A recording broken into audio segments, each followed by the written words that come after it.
light from the candle is something so insignificant. A natural light bulb used by many throughout human history, and yet not so much outdated to this day, and so much special to Dmitry.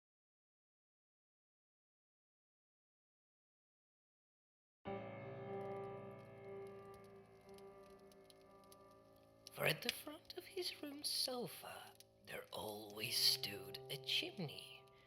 Chimney emits a bigger light than the average candle, therefore taking the spotlight in the atmosphere. Its fire almost deceives him.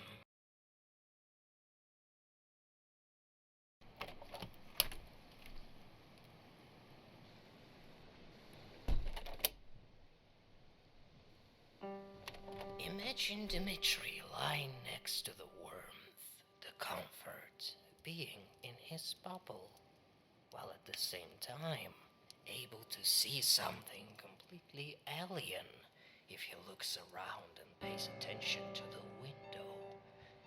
The contrast is visible.